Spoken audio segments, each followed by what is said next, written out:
I'd like to start today welcoming everybody and just saying that in 4SD today, we are planning to actually think through where things are in Western Europe and put that in the context of the rest of the world. And it will be a sobering discussion today. There's not an awful lot of glowing, hopeful things on the horizon. But in our team meeting this morning, we actually were thinking how we are going to be positioning. We have a major meeting of the World Health Organization's COVID envoys at lunchtime today, and that will also come up. What is the messaging that we should seek to put across when we have these precious moments with the media or with governments or with businesses? And I thought I would do firstly, just a little bit of facts and figures, and then secondly, talk about exchanges with governments that we had, particularly on Wednesday when we met with the people setting policy in about 6 countries with the WHO team from around the world. Then I reflect on one discussion I had with a large company that periodically invite us to talk to their top senior management, and I'll go through that. And then thirdly, some of our interactions with civil society groups that we've had recently. And then out of that, I want to start crafting with you the shape of the narrative that we will try to take with us through the next 10 days. And I'll draw on some media experiences we had yesterday, which we found particularly interesting, and we'll see whether or not this makes sense. And to everybody who's on, thank you for making the time to come on. And if at any point you want to stop me and just say, come on, I've got to come in now, don't hesitate to just gesticulate with your video on, and we will just stop and let the discussion evolve. Internationally, as I look at the numbers over the last 4 weeks, but particularly over the last week, just the reported number of COVID cases that WHO is finding out about just really is climbing, and we are in a new phase of acceleration around the world. And we know that these are underestimates, but it's important to see that. And the most rapid acceleration is in Europe. The death numbers are starting to tick up. They're not going up as fast as the case numbers, but they are climbing. And I think that all my colleagues just keep saying the virus has not changed. The virus is still just as nasty and horrible. And so we are all trying to just encourage people to continue to focus on the fact that this is a virus that can kill perhaps 2% of the people it infects, plus or minus. But also the long COVID information just goes on and on, being quite disturbing. Now, in several long-term studies of people who've recovered from their COVID, we have actual physical evidence of damage to the heart, damage to the brain and the tissues surrounding the brain, and damage to the lungs. And quite how serious that is still unclear. But this report that was recently came out that in some US studies, the proportion of people who've had COVID who have got demonstrable myocardial, that's the heart muscle damage, still weeks and months after they've had their COVID, is concerning. And then another report that it's just in crude terms, COVID ages your brain 10 years on average, associated with the cognitive difficulties that people have. These are not trivial things, and talking with the WHO colleagues who are now doing a major investigation on long COVID, the general feeling is that there's enough serious overall disability after COVID for us to really raise the alarm that this must not be seen as either something that kills you or something from which you recover. There is this in-between long-term suffering part, which is beginning to become clearer. And for me, I feel I have to continue to make that point, particularly given that there is a community of commentators who are still saying that we should just let the virus infect people and not worry about it and wait for herd immunity to appear.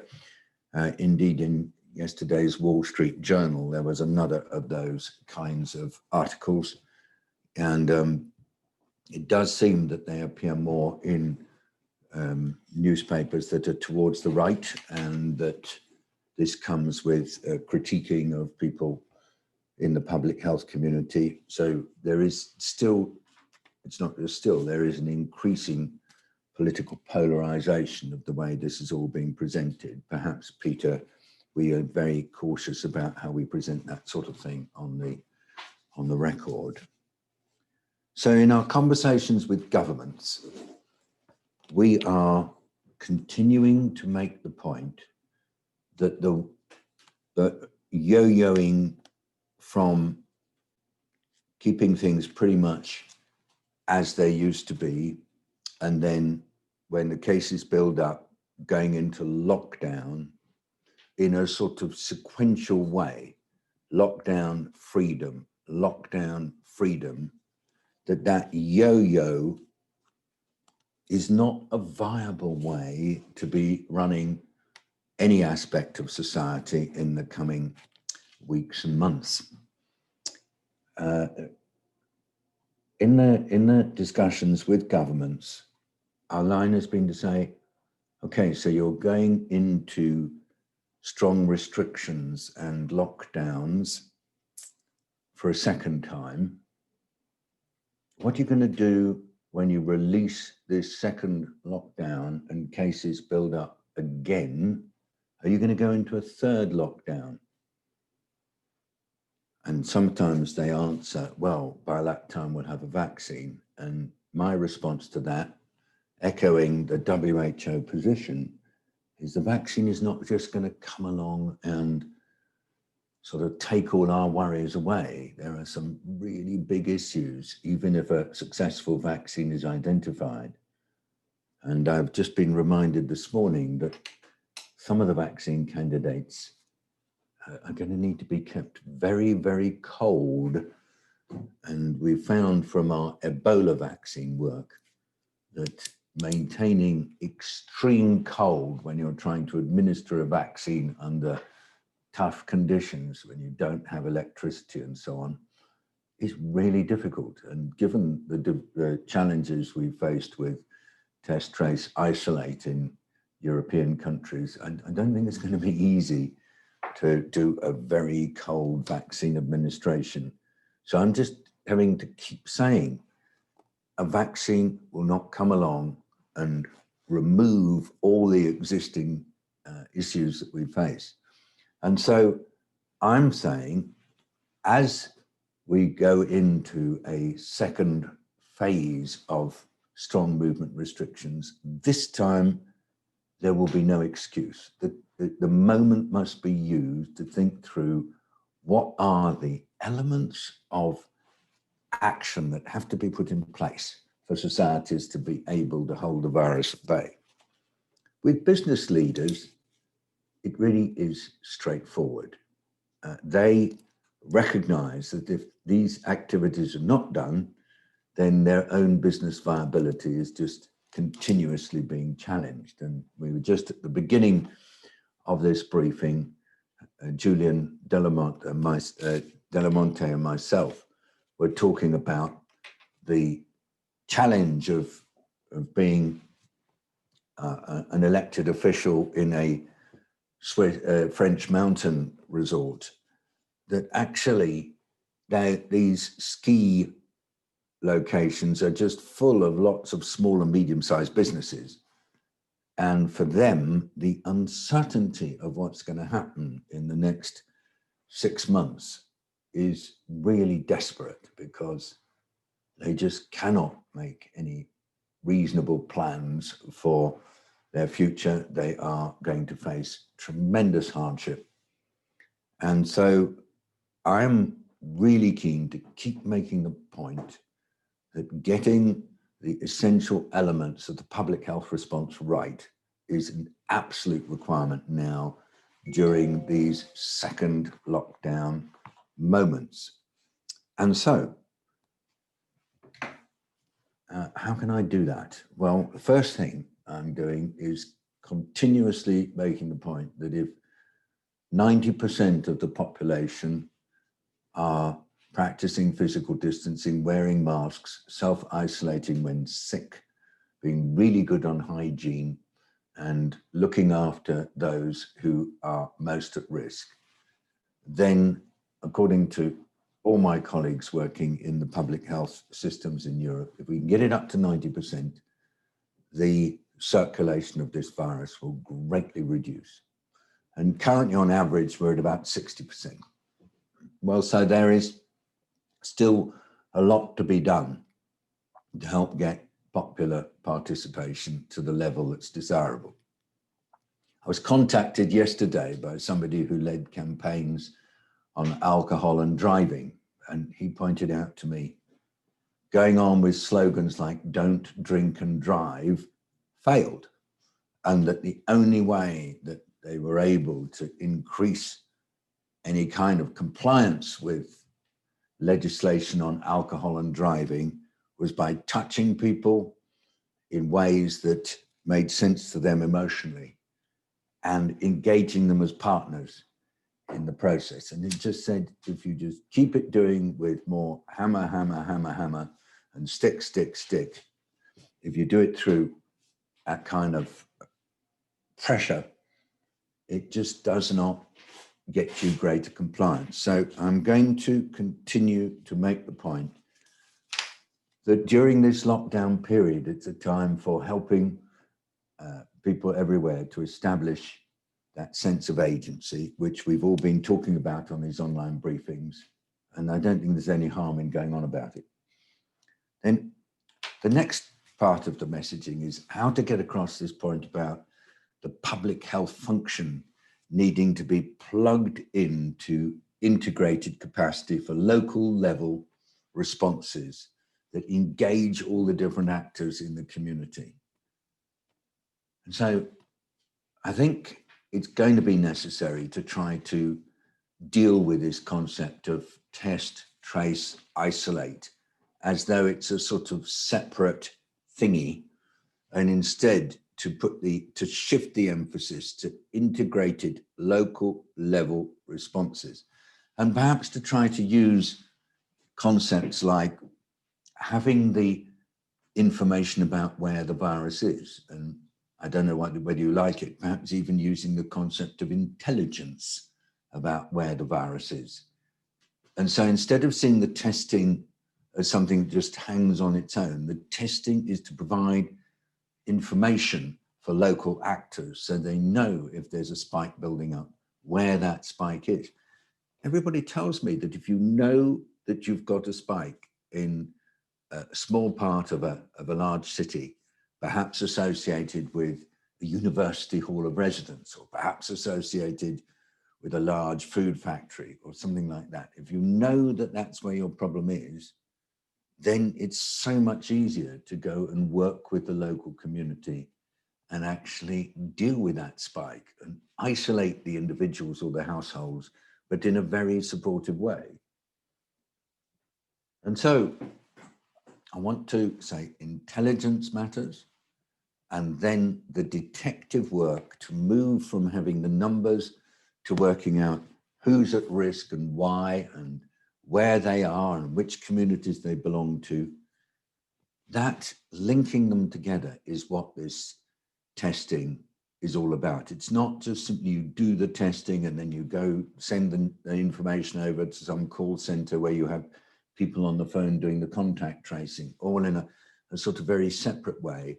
It's bringing the information into the local community, getting all the local actors working together, probably in a Zoom call or something, but meeting every so often, more often if they've got some cases, actually giving them a name like incident response team or something, but trying to make sure that it's in that group, there are, as well as the local council, as well as the local health people, the representatives of local religious groups, and remembering that there will be 3 or 4 of them: mosque, synagogue, church, temple, whatever, and then also in their local businesses. And they could be small and medium enterprises or the large factory. And so often it's a sandwich factory or a meat factory or something, meat plant. And then in that group, you've got the local schools, the universities. Then you've got the hospitality sector, because we need to work more with all the people who run the pubs and the restaurants. So of course they're angry, but at the same time, they want to be involved in thinking through what goes on. And then also in that group, the local community organizations and sports clubs. But building these recognizable groups as the incident response teams, and almost saying from where we sit here in our little place here, but communicating through Irish media or British media or German media or French media, saying there should be a locally organized, integrated response team, probably with the local director of public health right in the center, because this is a public health function. But that's the team that takes the information about where the virus seems to be, does the detective work to try to find out where the transmission is happening, and then responds, but responds in a way that connects with the local people in whatever language they're speaking, using whatever idioms make sense to them, but doing it in a way that implies a partnership. Now, I've been looking at what's been happening in some of the areas where these local responses have been initiated in Europe. And what's amazing is that when you localize the response, it looks, and I'm going to say it looks because we're not tracking this tightly enough, but it looks as though you can actually quite quickly swing the curve so that you shift from a rapidly growing surge to something that seems to be managed. And we've been looking particularly at Leicester and Manchester in Britain, and particularly at Marseille in France. I'm still watching Madrid in Spain. These are all very, very delicate. It's not possible to say that the corner has been turned in any of these places, but it does look as though integrated local response can make a huge difference where it is properly coordinated. And so I'm going to keep making the point that this must be at least looked at in each of these European settings as the model for what the future has got to look like. And then I'm going to link it to a third and last point, which is consistent and really as unchanging, if we can make it that way, communication. Because all the evidence is that swings of messaging coming from central government, especially if it's presented as swinging, really does confuse people. And included in that is good role modeling. It's just absolutely no good if those in power behave as though they are somehow above the norms that are being introduced. And so there is a lot here about exemplary leadership and really doing everything possible to avoid making political capital out of this. I know it's super easy to say that and really hard to do if you're involved in a political contest. It's very hard not to politicize. But I think those three elements, trying always to keep it as little as possible, of really working with people on the personal behaviors, establishing a really quite fine mesh of integrated local responses that are driven by the data and involve detective work and bring people together for the response, linked to exemplary leadership, may be the elements that I think are worth putting across, because there will be a growing thirst from decision makers for some kind of pathway to get out of this second round of European lockdowns. And that's what we've been working on. And inside all this, when we talk to civil society, British Red Cross, or groups who are working on poverty in Europe and so on, they're all saying, of course, you know, localize it and so on. And so perhaps we will find that there are quite a lot of others who are prepared to come along on this with us. So that's just wanting to share with you where we're thinking right now. And we are all the time taking the same core elements of our messaging that we've not really changed for 6 months, but we're trying to adapt the presentation to different circumstances. And I'd really, really like your reactions, if you don't mind, to this logic. And if you think we're completely sort of out of line, please let us know. Twee, can I go to you for just the part that you do now, and anything you'd like to say? I mean, please feel free if you also want to talk about what I've just been doing. It's your moment, Twee. Thank you, John. Hello to everyone. So I will be launching the polling now. There are 3 questions here. This is our way to get to know you despite being a virtual meeting, and getting a sense of the mood in the room. The first question is where you're joining from. The second, once you've answered that, scroll down, you'll see age range. And then for the last question, how you're feeling today. You can answer multiple times here for the third question, and I'll keep that open and share the results at the end.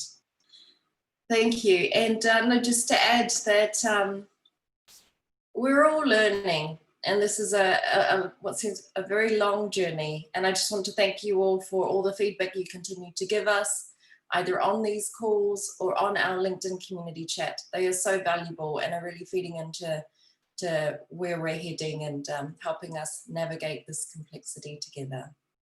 Thank you.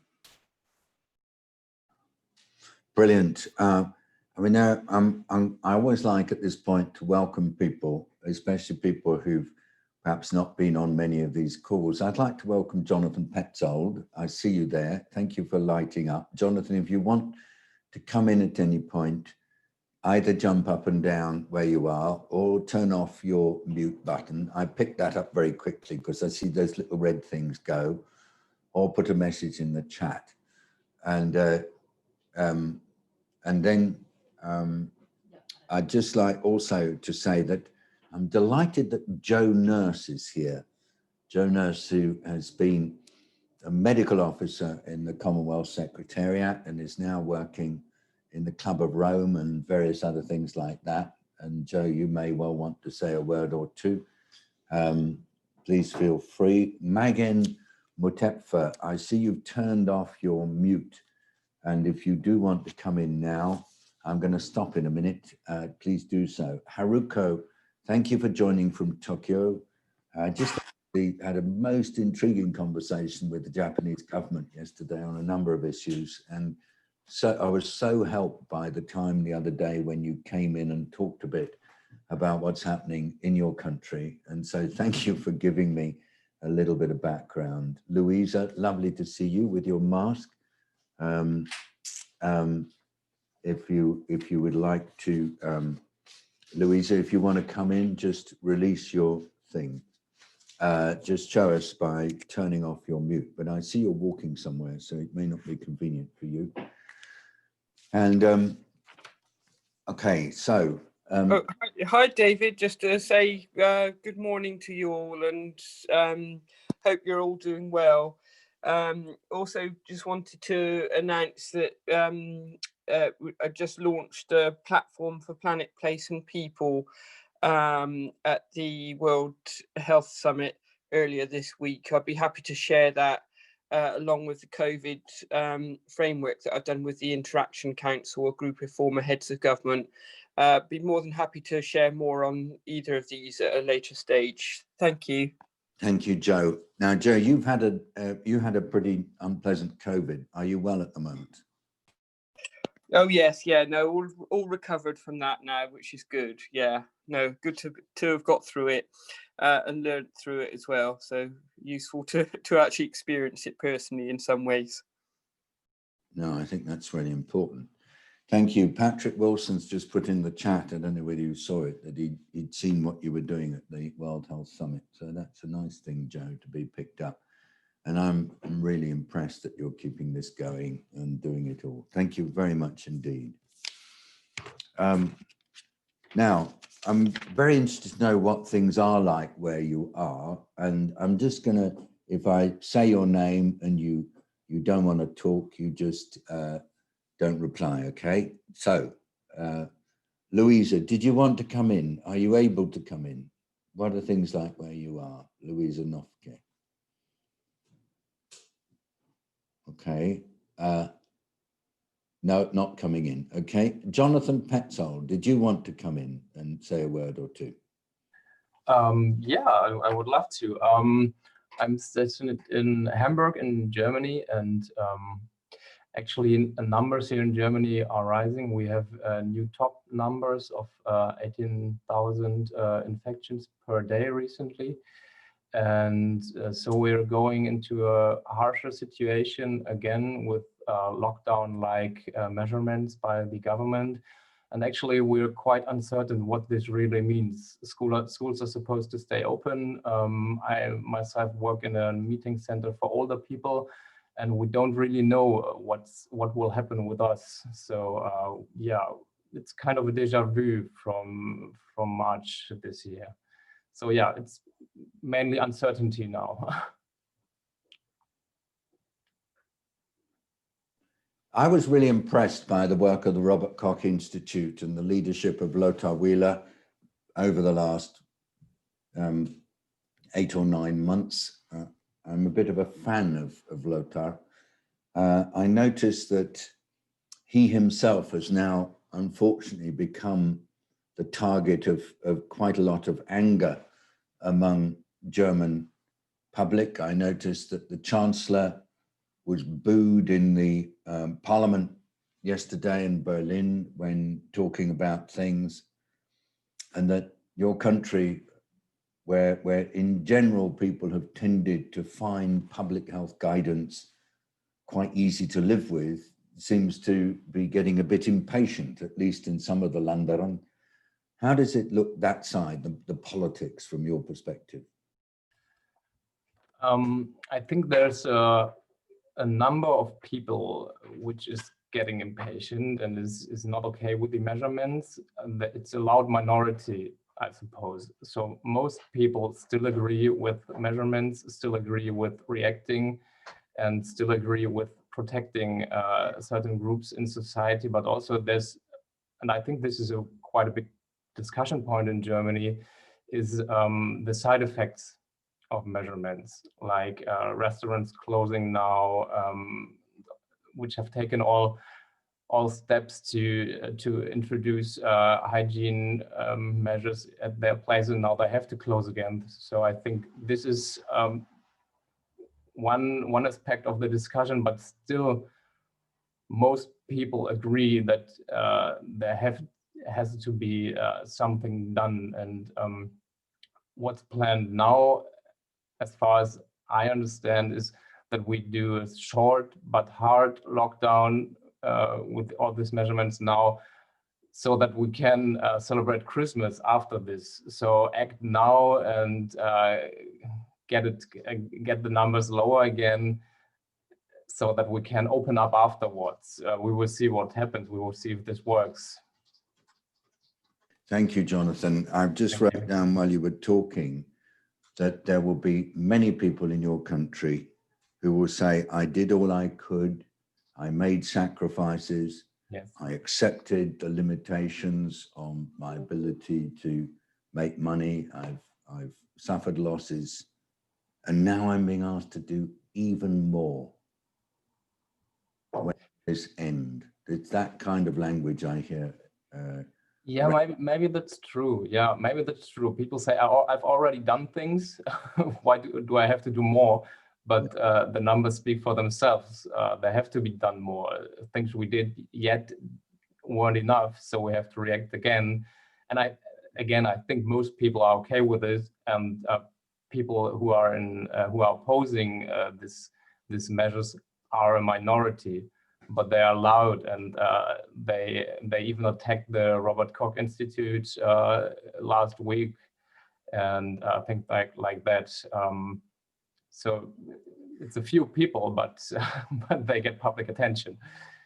Very nice. Thank you very much indeed. I'd like to invite Marianne to come in, if you don't mind, and tell us a little bit how things look from your perspective. And if you come in, just do let us know a little bit where you are, not necessarily geographically, but organizationally as well. Marianne, please. Okay, just to say, I still work with an organization called the Commonwealth Medical Trust, and we were involved this week in a meeting of parliamentarians in Africa, organized in Uganda. And the keynote speaker could have been saying along the lines of what you were saying just now, David. Yeah. That he was talking about sexual and reproductive health and rights and the Sustainable Development Goals. Yeah. But again, he was talking about community. Yeah. And my question that I put in the chat is, where I live, which is on the south coast of England in Folkestone. Yeah. We don't have a community. Yeah. And I think in parts of large cities, we don't have communities. Yeah. And the concern, just to follow up on Jonathan's points, everyone who either writes to me or speaks to me is saying, we did it last time, it's different this time, we can't stand any more of it. Yeah. And the point is, how can we actually get to where we need to be? Because our leaders aren't taking us there, and it's very difficult to do it on your own. Yeah. And that is the nub of it, I think. Thank you. Oh, well, thank you, Marianne, for articulating. Marianne Hazelgrave, and who's been with us really delightfully through this journey, along with Annie, along with Loy, and many others on this call. And I'm so glad that we maintain this regular engagement with each other and are on this journey together.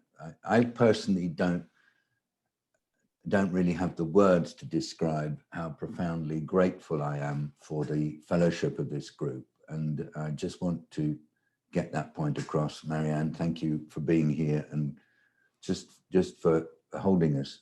I think there's a lot that we gain from connecting. If I may just say, Yeah. we gain so much. And it's as if when we come together, we know each other, although we don't know each other. We've been looking at each other on our screens. Yeah. But it's very important, you know, that got to get up because it's David Nabarro. So it gets you out of bed at a ridiculously early hour. But at the same time, it gives us up-to-date news. Yeah. Beyond that, a feeling that we may be despairing in our own ways, but there's a whole group together. And thank you and all the team that make it happen. Well, that's a really, really good stimulus to us as a team. We actually spend a lot of time and thought thinking about these moments.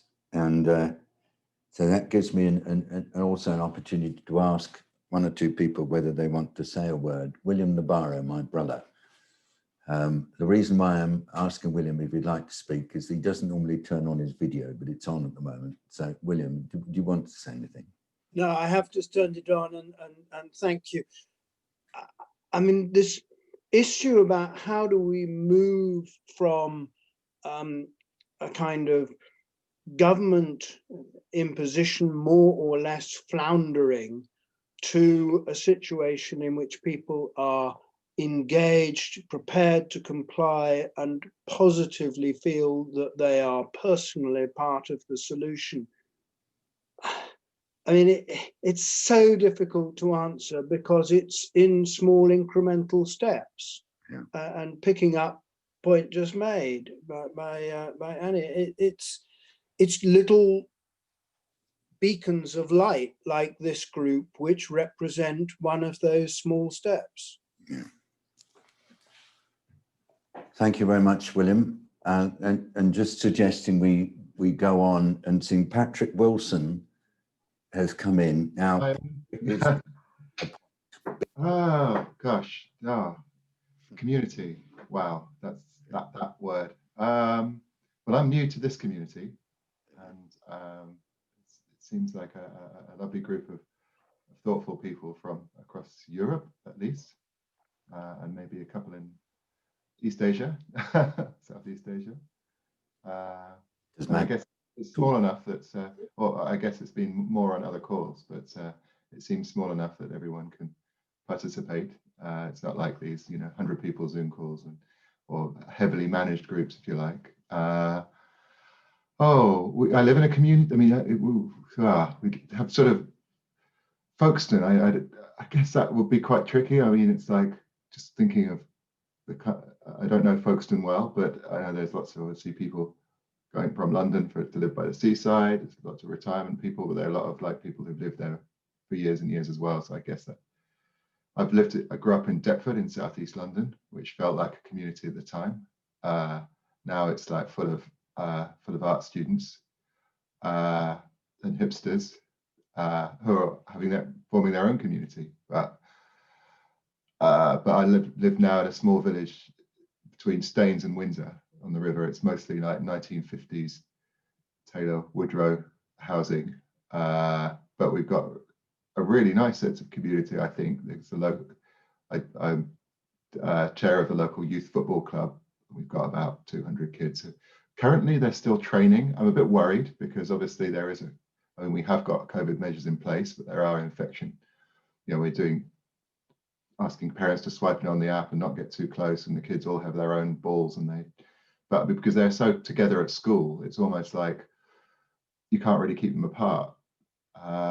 Infection's quite low at the moment in this area, though there are some areas nearby where it's increasing quite a bit. I mean, it's still low, but obviously everywhere is increasing in the UK. At work, I mean, obviously I work for NIHR on global health, and we're doing a lot of COVID related projects, and a lot of our units and groups have switched to doing COVID projects. So I shared a couple of things in the link, just some of the stuff published this week. I mean, for example, we get I said at King's, Martin Prince and his group, they work with the African Union to keep monitoring infection rates in sub-Saharan Africa, and obviously the story there has been a bit more hopeful, though at some countries it's going up again now, but still, relatively low, but obviously big disruptions to health systems and people's ways of life. My wife is from Congo, Brazzaville, and they've had quite, strict lockdowns in a lot of African cities, even though infection rates have been relatively low, but people, I mean, are more used to compliance, I guess. I guess the problem in the UK is that, their trust in government is pretty low, surprisingly enough. that someone talked about Christmas. I think a colleague from Hamburg, this idea that, oh, you know, it'll all be over by Christmas, or, you know, somehow we'll find a way to celebrate Christmas. I think this kind of fetishizing Christmas is quite interesting. The idea that we'll want all our university kids who have been locked down at university to come home and celebrate Christmas and infect their grandparents is quite an interesting concept, where we could have Christmas as like a big sort of Saturnalia of super spreading. But I don't know, it's obviously, you know, the government have to sort of hold out some hope somewhere. But and obviously, you know, Mark Walport has been fairly vocal in the UK press the last couple of days, you know, calling for tighter measures. I mean, one of my close colleagues at LSHTM, obviously John Edmonds, has been the voice of doom all along. It is tricky though to get those. I mean, it's to get messages out that are going to be motivating. I mean, I feel locally there's a great sense of community and people are helping each other, and, you know, people are, you know, we're sort of got food bank volunteers and so forth. Thing is, it's not, you know, it's a relatively affluent area, so I guess it's easier to do that. Anyway, that's enough from me. Thanks very much, Patrick, for sharing this, and actually also showing us you have a lovely sense of humor. It's beautiful, and welcome.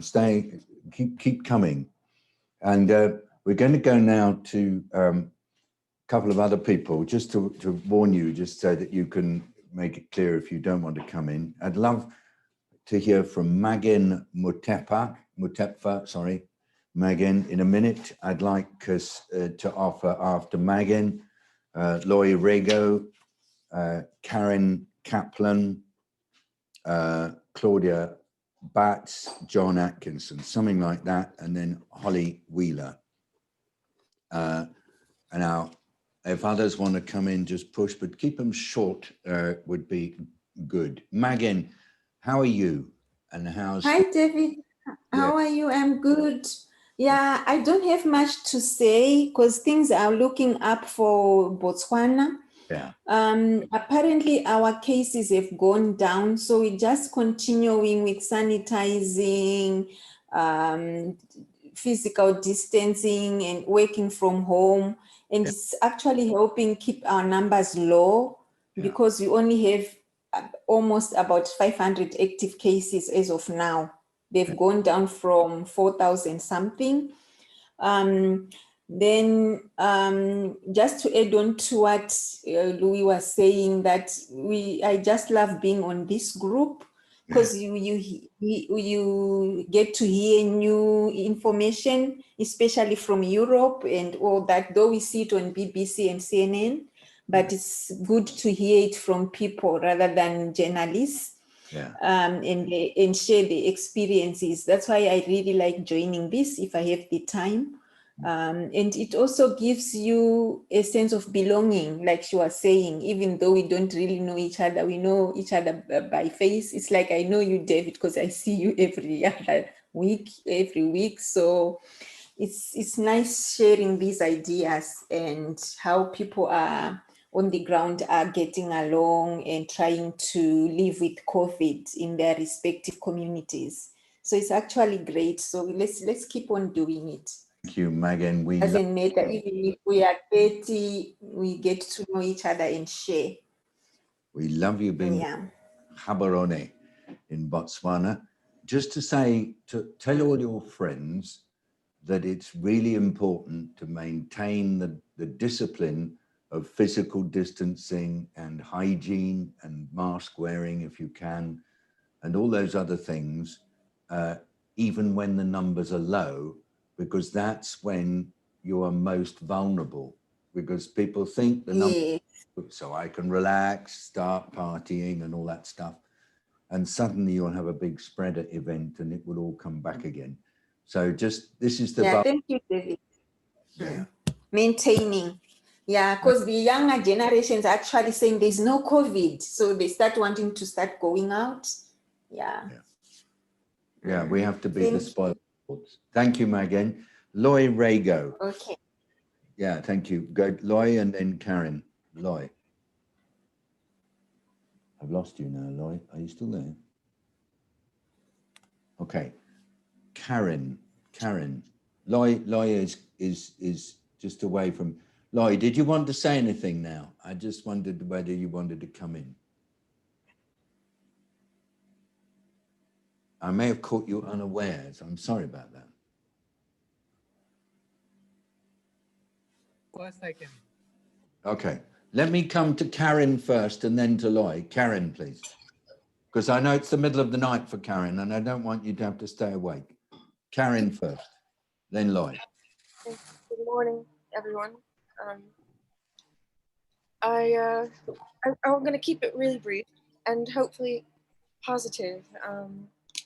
I've been working with a really interesting group here in America for the past few weeks in communities of color with participants who have multiple chronic conditions, more than 5. Yeah. And it's actually a much larger population than one would think. That there's a high prevalence of obesity here in America. And so the combination of obesity and diabetes is a double whammy. And trying to work with employer programs to see if we can get more help for this community, especially with COVID. Social determinants of health, whether it's economic stress or other factors, food deserts, especially the food desert, are the big issues we're finding with how to address COVID. And it is unfortunately also coming down party lines. I'm actually not going back to bed, David. I'm wide awake. I'm getting on a train in a little bit and heading into New York City so that I can go vote. And I'm going to stay in the city for a little bit and see how it goes. Cool. But I had a rather distressing phone call before I hopped on here.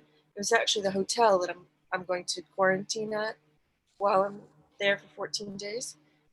And they just called to let me know that they've just hired security, off-duty officers, armed officers, to keep the hotel safe. And it's a nice hotel. It's on Central Park. It's like beautiful. And I just realized, and I checked the news, they said that they didn't want to alarm me. I said, well, if you're calling at 2:30 in the morning to tell me that you're hiring armed police, I am worried. I think that the election, I'm feeling hopeful. I really am feeling hopeful. But the news today and every day in the last couple of days, I will tell you that there is a much bigger than just a large drumbeat. The decision that we have rounded the curve or rounded the turn is actually being fully embraced. I'm seeing it in Maryland and in DC by a particular group party, and they are embracing that it's over. Yeah. And that is very, very dangerous. And I don't mean talking guns and the whole election issue, but I just mean dangerous for all of our health and well-being, especially our mental health and well-being.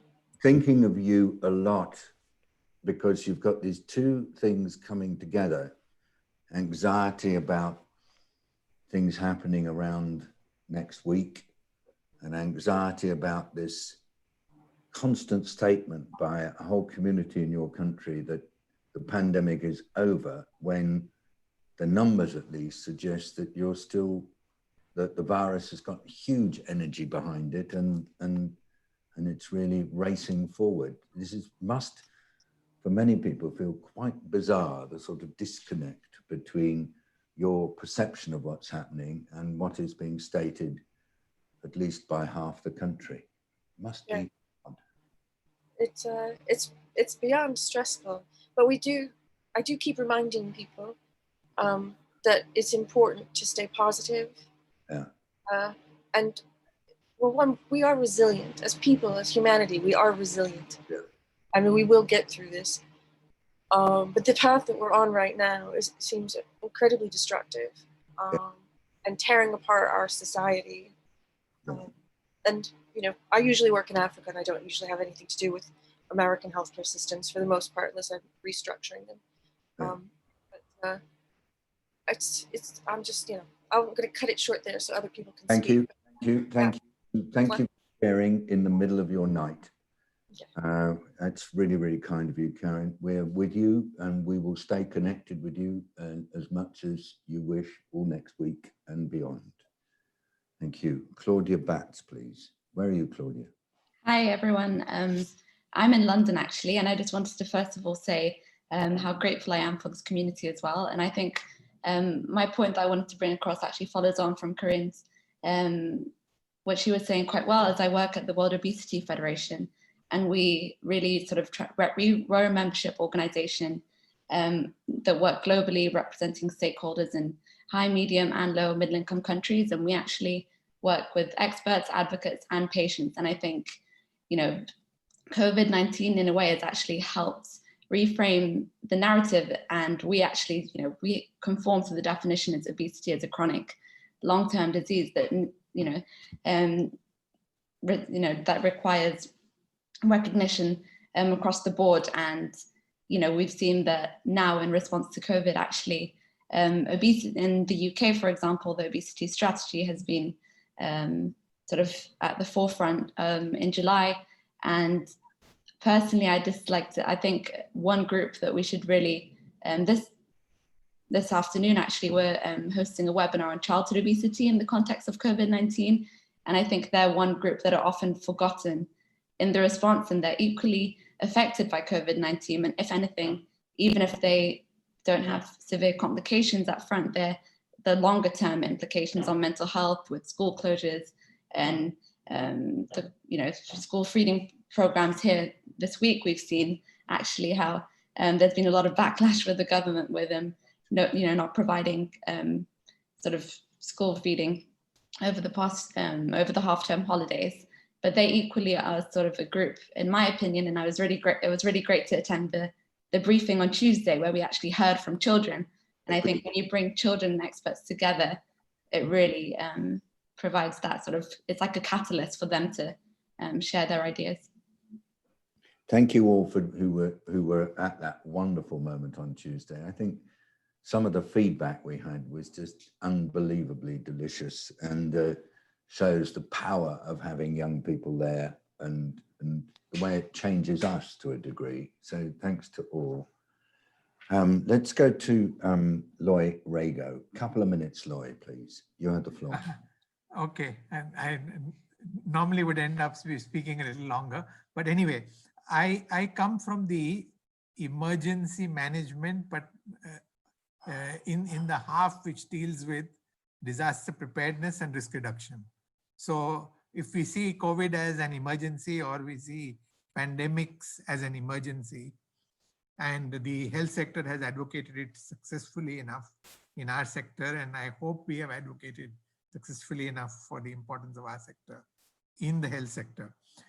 So I think much greater unification and engagement between the health sector, both professionals and the agencies, with the disaster management sector is important. And I don't see enough of it getting reflected in the dialogues we're having. Secondly, I live in Egypt for most of the year, but I also keep remaining engaged with India, which is my home country, and which is much more severely affected, and which I'm much more engaged in, actually. I do believe that country by country, locale by locale, whether it is district or state, we need to establish coalitions which engage with each other. Now, I'm not putting that responsibility back on you, but I'm listening to and trying to identify who are the people whom we should engage with further. So this is once again my appeal to do it more broadly, but also specifically in the countries which I'm engaged in, I'm happy to collaborate with anybody else.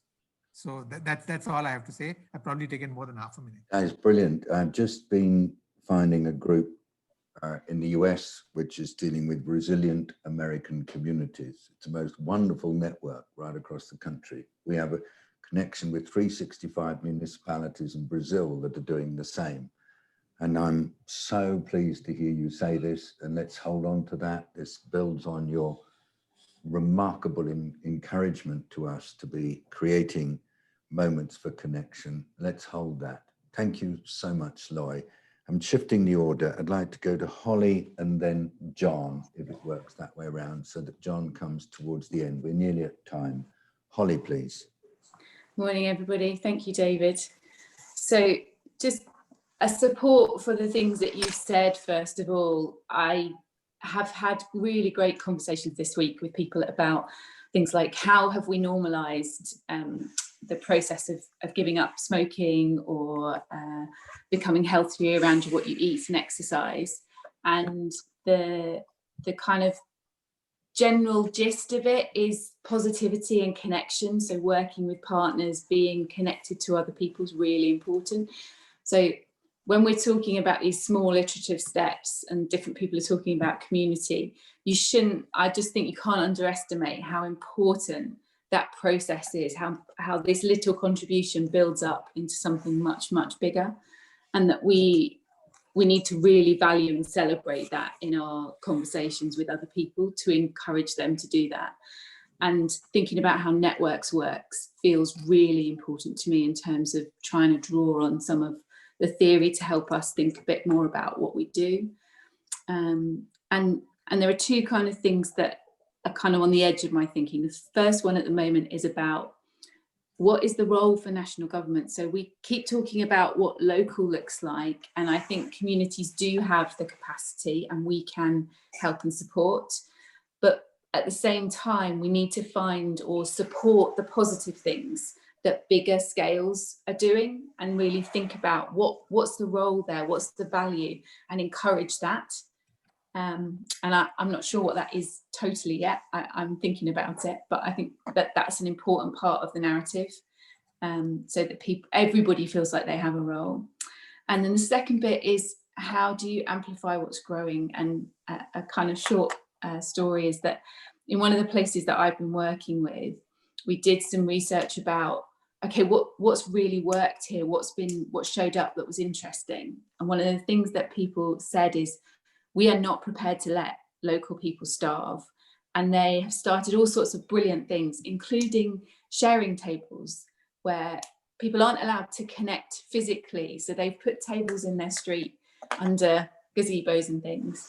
And people have left out what they can offer, and then other people can take it. So there's a form of connection going on. And I just thought I'd share that as my kind of final thing. It's good to see you all. Thank you for sharing, and also for helping us find beauty where it exists, because sometimes the way we live means that we miss it. And that was just very nice, the way you just did that, if you don't mind me saying so. John Atkinson, please. I'd just like to pull out a few things from today, David, if I could. We've said a few times on here that the real key to this is more people doing more of the right things more of the time because they choose to. It's an attitudinal shift. And where we've seen rates go up again, we've also seen in parts of the UK, for example, reported compliance with things like isolation being only about a fifth of people. So how do we get that attitudinal shift? And I think I'd like to bring out three things that are necessary. The first is the data. We need to know the numbers, but that's never enough. It's never good enough to just say, well, the numbers doing this are that. People don't shift because we give them data or a logical analysis. It's a necessary but not sufficient condition. They do shift because it emotionally touches them, and we've touched on that. And it touches them because it touches them personally, emotionally. They see it in their family. They see it in a community that they connect to. And so we're right to say we need to make that emotional connection. But the third thing we haven't quite touched, although we've alluded to it throughout, is that people need to feel that if I did this, I could do it and it would make a difference. And people feel that because they see examples of it working. So one thing I would ask of this group is keep sharing with us the examples of things that people are doing wherever you are that are making a difference and that work, so that everybody can say, well, people like me do this and it's more than okay. It really, really makes a difference. Thanks, David. Thank you, John. Thank you, John. Just one thing from me. I've been working with an increasing number of employers and listening to them talk about how they are keeping their operations going and avoiding the build-up of big clusters of COVID. And the one thing that keeps coming to me is the absolute value of conversation and open dialogue between management and employees at all times. And I think that that fits with just about everything everybody has said here. Keep talking. Don't go into your shells. Keep exchanging. Don't hold back. It's worth it. Thank you very much, everybody. It's been lovely today. I personally started just being a little bit rough, and I have felt most incredibly lifted by this discussion, and I think many of you have as well. So on behalf of all of us, to all of us, thank you. Come in, Peter, tell us what you've heard today.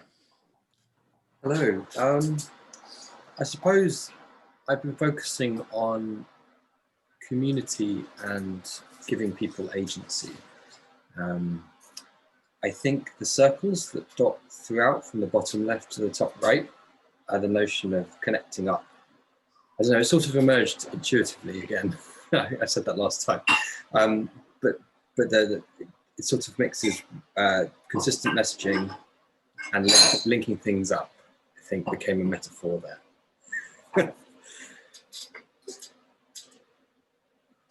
Will Christmas be a Saturnalia of super spreading? Oh, that was nice. Yeah, that was a juicy phrase. So I had to put that in there. To Peter and all colleagues from liveillustration.co.uk, we are blessed by what you offer us. To Twee, please, for the last word. Thank you, Peter. Thank you. Thank you, David. And thank you all for joining today. Just a quick sharing of the results. Most people joining from Europe, and great to see some people from East Asia and Pacific region at this time of day, and including someone from North America today, which is very late at night. Age range, good to see people from each group, and then how everyone's feeling today. As usual, hope, optimism and hopefulness strong there. No one too down in the lower 3 levels of emotions there. So thank you, and please let's keep the conversation going. We'll be back here on Tuesday, 5 p.m. European time, and in between feel free to share anything on our LinkedIn community chat.